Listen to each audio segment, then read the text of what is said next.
Today we are going to be solving some questions from exercise C. First of all, let's solve question number 1, which is: collect all the information about Nigar Johar's life and discuss it in detail with your friends. And the answer to this question is that Johar was born in Panchpir village, district Sawabi in Khyber Pakhtunkhwa province. From a young age, Johar wanted to become a doctor. In order to achieve this goal, she knew she would need to do well at school. She went to Presentation Convent High School, Rawalpindi, for her early education.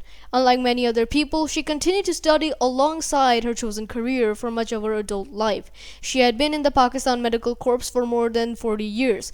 She first signed up as a cadet in 1981 and completing 5 years of training.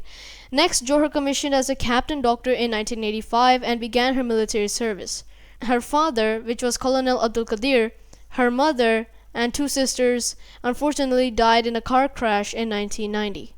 Subsequently, she continued to be promoted throughout the ranks, steadily moving to the positions of major, lieutenant colonel, colonel, brigadier, and then major general.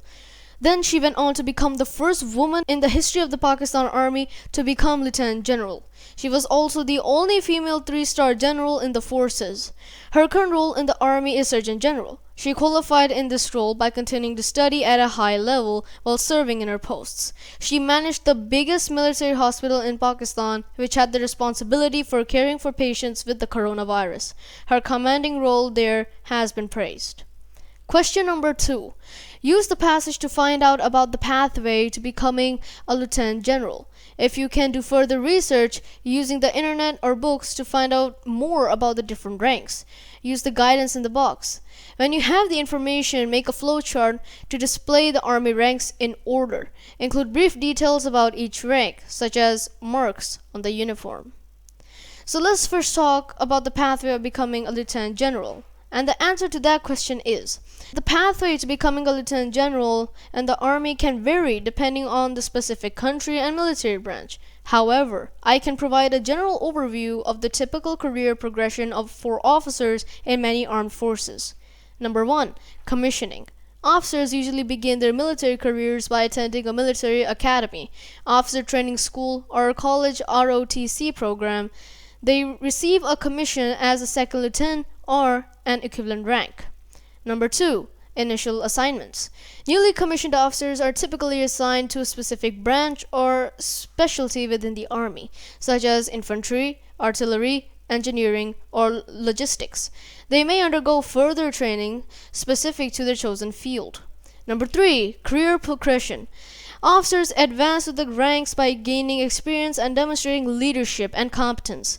They may be promoted to higher ranks such as captain, major, and lieutenant colonel through the combination of time in service, successful performance evaluations, and completion of required professional development courses.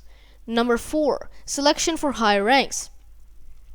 At certain points in an officer's career, they may be considered for promotion to the rank of colonel and beyond. This selection process often involves a competitive evaluation, including performance assessments, educational achievements, and potential for future leadership roles. Number 5. Advanced education.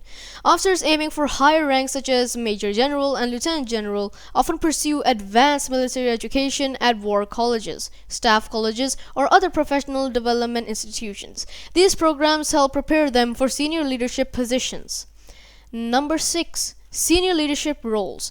Officers who have demonstrated exceptional leadership, strategic thinking, and competence may be selected for senior command and staff positions at the division, corps, or army level. These assignments provide opportunities for officers to showcase their abilities and further their career progression. Number 7. Promotion to Lieutenant General. Promotion to the rank of Lieutenant General usually occurs through the selection process that involves a combination of merit, performance, and the needs of the military.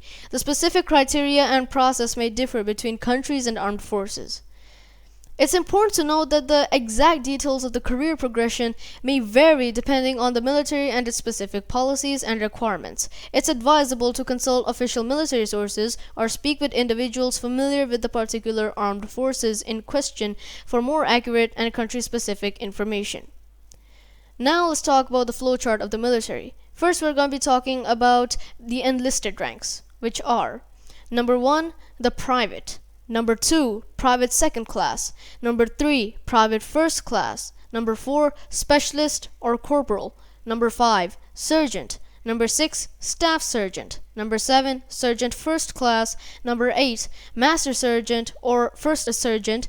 And number 9, sergeant major. Now, the warrant officer ranks. Number 1, warrant officer 1. Number 2, chief warrant officer 2. Number 3, chief warrant officer 3. Number 4, chief warrant officer 4. And number 5, chief warrant officer 5. Now let's talk about the officer military ranks, which are number 1, second lieutenant. Number 2, first lieutenant. Then number 3, captain. Number 4, major. Number 5, lieutenant colonel. Number 6, colonel. Number 7, brigadier general. Number 8, major general. Number 9, lieutenant general. Number 10 is general. And finally, number 11 is the general of the army. This rank is typically reserved for wartime situations and is not always present in all military organizations. And these are the marks of officer military ranks. The junior officers include the second lieutenant. Here's the mark of the second lieutenant. Lieutenant, the mark of the lieutenant. Then the captain, and this is the mark of the captain. Now let's talk about senior ranks. This is the mark of the major, then the lieutenant colonel, then the colonel, and then the brigadier. Finally, the general officers, which are the major general, lieutenant general, general, and then field marshal. Now let's talk about the flowchart of staff military ranks, which are junior commissioned officers and non-commissioned officer ranks, which are Sipai, Lance Naik, Naik, Havildar, Nab Subedar, Subedar, and Subedar Major. And these are the marks of the staff military ranks. The enlisted are Sipai, Lance Naik, and Naik. These are their marks. And the Sipai don't have an insignia. Now let's talk about the non-commissioned officers, which is just the Havildar. And this is the mark of the Havildar. Now let's talk about the junior commissioned officers. These are the marks of the junior commissioned officers, which are Naib Subedar, Subedar, and then Subedar Major. Question number 3. Plan and draft a short speech about 1 to 2 minutes about one of the following. And the first topic that we have to write a speech about is what you would like to do when you are older. So in this case, let's imagine that we want to become a doctor in the future. And this is how you can write it. From a young age, my fascination with the human body and a burning desire to help others have propelled me towards a future career as a doctor. The prospect of becoming a healer, a beacon of hope, and an advocate of the vulnerable is what drives my passion. As I imagine myself in the white coat, I envision a life dedicated to learning, growing, and serving. Through years of study, perseverance, and an insatiable thirst of knowledge, I aim to absorb the wisdom of medical textbooks, absorb the expertise of seasoned physicians, and absorb the experiences of diverse patients. Each step of this transformative journey from the anatomy lab to the bustling hospital wards will forge my skills and mold my character. I yearn to be part of the profession that epitomizes empathy, where the power of a caring touch and a listening ear can make a profound impact on someone's life, with unwavering resolve and an unwavering commitment to lifelong learning. I am ready to embrace the challenges that lie ahead. The road to becoming a doctor may be arduous, but the prospect of alleviating suffering, restoring health, and instilling hope makes every sacrifice worthwhile. I'm steadfast in my mission to become a doctor, to be a compassionate advocate for my patients, and to make a lasting difference in the world of medicine. The second topic to make a short speech about is to write an aspect of the Army, the Navy, and the Air Force, of which we have found about. Let's first write an aspect about the Army, which is that one aspect of the Army is its focus on ground combat and land-based operations. The army is responsible for protecting and defending the nation's interests on land, and its soldiers are trained to operate in various terrains and environments. They undergo rigorous training in infantry tactics, marksmanship, combat engineering, and other specialized skills required for ground warfare. The army also plays a vital role in humanitarian assistance, disaster response, and peacekeeping missions both domestically and internationally. Now let's talk about the aspects of the Navy. The Navy's main aspect revolves around maritime operations and projecting power at sea. It is responsible for maintaining control of the seas, safeguarding trade routes, and protecting national interests of the oceans. The Navy employs a wide range of vessels, including aircraft carriers, submarines, destroyers, and support ships. The personnel receive specialized training in naval warfare, navigation, ship handling, naval aviation, and maritime security. The Navy also conducts humanitarian missions, provides disaster relief, and supports peacekeeping efforts globally. Now, finally, let's talk about the aspects of the Air Force. The Air Force focuses on air and space operations, with a primary role in controlling the skies and providing aerial support. It is responsible for maintaining air superiority, conducting air defense operations, and projecting air power.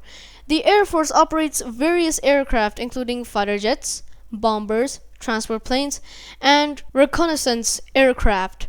Air Force personnel undergo extensive training in aviation, combat tactics, aircraft maintenance, and mission planning. Additionally, the Air Force is often involved in space-based operations, including satellite communications, space surveillance, and missile defense.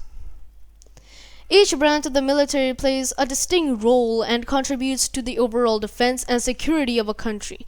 They possess unique capabilities and have specialized training to fulfill their specific missions, whether it's ground combat, maritime operations, or air and space superiority.